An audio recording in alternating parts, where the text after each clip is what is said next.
lo que proponemos nosotros no es una reforma de la Constitución, sino una ley que autoriza someter a referéndum la elaboración de una nueva Constitución política a través de una asamblea constituyente. Es decir, a través de una ley autorizar al presidente de la República, sea quien sea electo, dejando constancia que esta iniciativa legislativa viene presentada desde el año pasado y es un proyecto multipartidario firmado por más de 18 congresistas.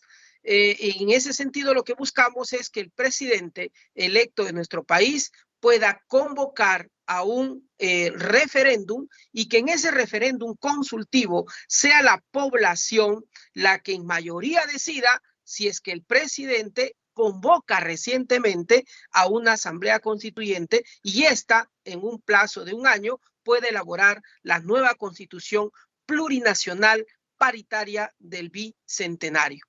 ¿Y por qué esta iniciativa?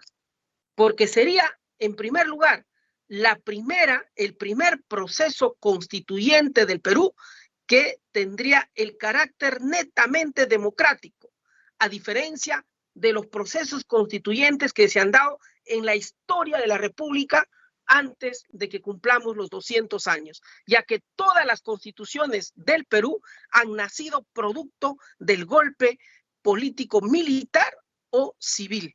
Esta sería la primera vez que le daríamos al pueblo la oportunidad de decidir si está de acuerdo o no en iniciar un proceso constituyente y en elaborar una constitución.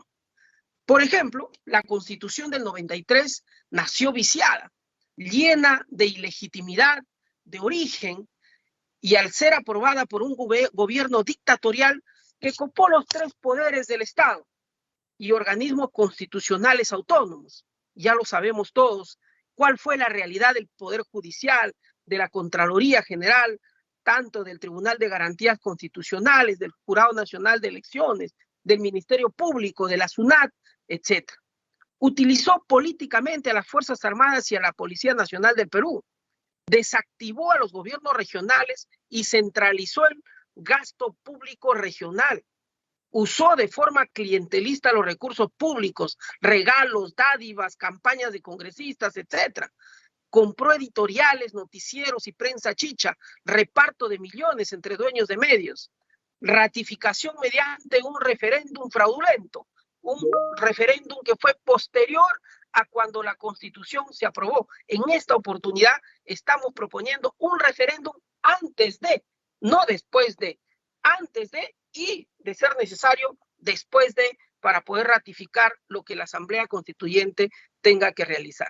¿Por qué cambiar la Constitución del 93? Porque nos hemos dado cuenta, cuando nos vamos a visitar a nuestros productores de gamarra, a nuestros productores del calzado en el Porvenir, a nuestros productores de la papa, de la quinoa, del maíz, del arroz, y nos dicen que la producción extranjera tiene mayor protección o mayores facilidades que nuestra propia producción. Eso no puede estar pasando en nuestro país.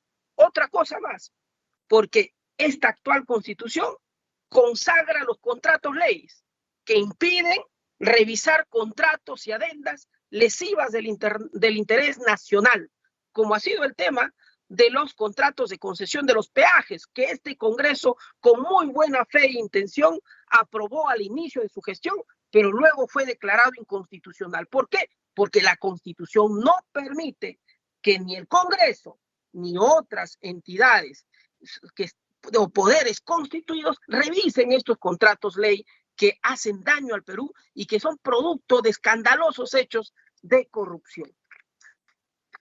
Otra razón por qué cambiar la Constitución del 93 es que el Estado facilita y vigila la libre competencia y combate, dice el artículo correspondiente, el abuso de las posiciones dominantes o monopólicas. Pero los monopolios dominan el mercado, acaparan la oferta de bienes y servicios y fijan precios especulativos. Y cuando hemos querido regular el precio de medicamentos o la producción y la distribución del oxígeno en esta pandemia, no lo hemos podido hacer porque había monopolios instalados u oligopolios instalados en este proceso de crisis sanitaria que hemos tenido. Otra razón es que otorga un rol subsidiario y marginal del Estado, sin capacidad de dirigir la economía, planificar el desarrollo y promover el bien común. Tenemos un Estado debilitado, un Estado reducido al máximo. Estamos en contra de la burocracia. Claro que sí, estamos a favor de la meritocracia, pero el Estado tiene que asumir su rol. No puede dejarnos a diestra y siniestra en una situación tal que los privados podamos resolver todos los problemas cuando eso no ha sucedido en los últimos casi 30 años de nuestra vida política. Otra cosa es que favorece la explotación exacerbada de los recursos naturales y la degradación del ambiente. Ya han visto acá, todos pueden estar de acuerdo que hay actividad extractiva, pero aparte de ello no hay actividad industrial. No hay valor agregado al recurso que nosotros extraemos de nuestra naturaleza. Lo que existe es extracción, exportación y encima contaminación ambiental. Nadie me puede decir un hecho emblemático en el Perú donde eso no sea así. Por eso es que tenemos ríos, tenemos lagos, lagunas contaminadas, suelos y aire contaminado en nuestro país y pobreza en nuestras zonas de influencia de las actividades extractivas. Por otro lado, minimiza los derechos sociales y laborales de los trabajadores, como la sindicación, negociación colectiva y la huelga, y amplía, cierto, los derechos políticos de la democracia directa. Sí hay revocatoria, sí hay referéndum, pero no hay revocatoria, por ejemplo, para el presidente de la República. Sí hay para los gobiernos subnacionales, las autoridades subnacionales, pero para el presidente no lo hay. Hay iniciativa legislativa, hay rendición de cuentas, hay remoción de autoridades, pero legislativamente fueron castrados hasta convertirlos en inaplicables. Es decir, la ley reguló más allá de cosa que hace imposible para que los ciudadanos, o casi imposible para que los ciudadanos apliquen dichas medidas. Necesitamos una constitución, por lo tanto, que incorpore la democracia directa en la toma de decisiones, en la planificación del desarrollo y el control social del poder, que incorpore a los peruanos de todas las sangres, y a los pueblos originarios indígenas afroperuanos y a las minorías sociales marginadas por cualquier causa. Señor presidente y colegas parlamentarios y la ciudadanía que nos sigue, yo sé que todos somos ciudadanos en el Perú, que todos tenemos el mismo derecho, pero en la práctica vemos que hay sectores sociales vulnerables que esta democracia no les permite participar. No tenemos en el Congreso de la República, por ejemplo, un quechua hablante o una persona que sea de la Amazonía, que directamente tenga esa lengua, por ejemplo. No vemos esos representantes natos de los pueblos indígenas originarios o afroperuanos. O no tenemos, por ejemplo, esa paridad y alternancia que debe existir en el Congreso o cualquier otra institución del Estado, pero en la práctica, la ley lo está, pero en la práctica no lo tenemos, aunque los pueblos indígenas y originarios hasta ahora no tenemos desarrollada legalmente la cuota indígena, por ejemplo. Asimismo, necesitamos una constitución que construya país, un concepto político tan importante que hoy nuestro querido Perú es un estado, pero no es un país, porque hasta ahora no nos encontramos con nuestro propio territorio, con nuestra naturaleza, con nuestra gente, en un marco constitucional, jurídico, legal, que nos haga uno solo y que empecemos a empujar sin revanchismos, ni odios, ni encuentros hacia adelante para lograr un desarrollo, pero con justicia social en nuestro país. Y es ahí donde nosotros creemos que en una asamblea constituyente debe participar no solamente los partidos políticos, sino también el sector privado, las empresas con sus organizaciones y los trabajadores con sus organizaciones, pero los pueblos indígenas y originarios también con sus organizaciones y representantes. Así es que creemos, colegas, que necesitamos una constitución que reconozca los derechos de la naturaleza, que reconozca el trabajo como derecho y como fuente principal de creación de riqueza, que incorpore estos derechos fundamentales de los trabajadores. Este Congreso ha demostrado, por ejemplo, estar del lado de los trabajadores, aunque luego nos llevan al Tribunal Constitucional para declarar inconstitucional estas normas, porque dicen que no tenemos iniciativa de gasto o porque creen que nosotros no podemos reconocer estos derechos por encima de los intereses presupuestales económicos del Estado y de las empresas. Ahí es donde debemos de encontrar un equilibrio social para construir país, que es lo que nos hace falta en nuestro querido Perú.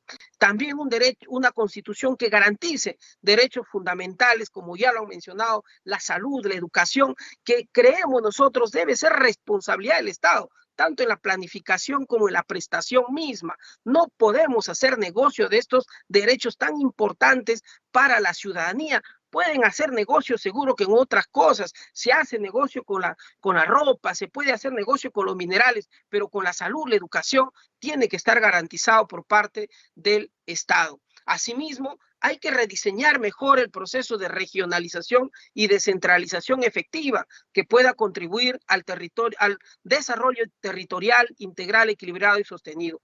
¿Por qué entonces una asamblea constituyente? Porque la asamblea constituyente es fruto del mandato expreso del poder constituyente, que reside en el pueblo.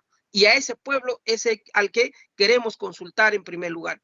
¿Por qué también? Porque la soberanía del poder constituyente no está sujeta ni a la Constitución, ni a las leyes vigentes, ni a los poderes constituidos. Por eso, colegas parlamentarios, si nosotros damos una ley para que el pueblo vía referéndum decida si se convoca o no asamblea constituyente, esto está por encima de la Constitución, de la ley y de la voluntad misma de nosotros, los 130 congresistas que actualmente nos encontramos. Y además porque el mandato expreso del poder constituyente se manifiesta mediante referéndum para la convocatoria de asamblea constituyente. ¿Cómo procedería este referéndum? Entonces, con el referéndum no estamos reformando nada. Con esta norma no estamos modificando un solo artículo de la Constitución, ni de una ley. Lo que estamos haciendo es abriendo un canal de consulta a la ciudadanía si está de acuerdo o no con la convocatoria a una asamblea constituyente. El referéndum materializa el derecho fundamental de los ciudadanos a ser consultados sin restricciones sobre todo aquello que los beneficie o los afecte. Yo creo que es la mejor forma de hacer políticas públicas en nuestro país, consultando a la ciudadanía. Los mecanismos de la democracia directa hacen efectiva la participación de la política, fortalecen el sistema democrático y la toma de decisiones y lograría esa verdadera paz y reconciliación entre peruanos y peruanas. Por ello, es momento de refundar la democracia antes de cumplir los 200 años de vida republicana. Por eso es que nosotros hemos alcanzado también a la Comisión de Constitución un nuevo texto sustitutorio para referencia al momento de elaborar el predictamen. Sin embargo, permítame también mencionarles en qué consistiría este texto sustitutorio actualizado al día de hoy. En primer lugar, se autoriza al presidente o presidenta de la República consultar en referéndum la convocatoria a Asamblea Constituyente que redacte y apruebe la nueva constitución denominada Constitución Plurinacional del Bicentenario. Segundo, el presidente o presidenta de la República, a los 60 días de haber asumido el cargo el 28 de julio del 2021, convocará referéndum a realizarse el segundo domingo de diciembre del 2021. Tercero, el presidente o presidenta de la República, el primer día hábil de enero del 2022, convoca a elecciones de la Asamblea Constituyente, que se realizará el segundo domingo de abril del 2022. La Asamblea Constituyente se instalaría el 28 de julio del 2022. La Asamblea Constituyente estará conformada por 130 asambleístas constituyentes, con las mismas, el rango, privilegios, condiciones, derechos que los congresistas tenemos actualmente. Y esta asamblea estaría conformada de la siguiente forma: por voto directo y por voto indirecto, es decir, 10% elegidos de pueblos indígenas originarios y afroperuanos, 10% elegidos de gremios de los trabajadores, 5% elegidos de gremios empresariales y el 75% elegidos en el distrito electoral múltiple a través de sus candidaturas en partidos políticos por departamento según la población electoral. Se garantizará la representación paritaria de hombres y mujeres de igual a igual, 50-50, y de los pueblos originarios y afroperuanos. Quinto, las listas de candidatos se elaborarán respetando los criterios de paridad, de género y alternancia. La elección es por listas cerradas.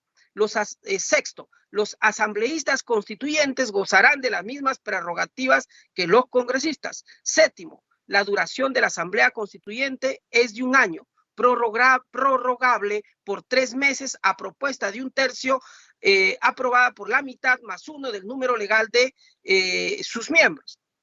Octavo, la nueva Constitución establece la fecha de su entrada en vigencia y de renovación de autoridades de los poderes del Estado, de los organismos constitucionales autónomos y de los gobiernos regionales y locales, conforme las disposiciones establecidas por ella. Noveno, a partir de la aprobación del referéndum, el Congreso de la República no aprobará reformas constitucionales. Las iniciativas en trámite serán remitidas a la Asamblea Constituyente. Esta ley, una vez aprobada por el Congreso, no puede ser observada por el Poder Ejecutivo.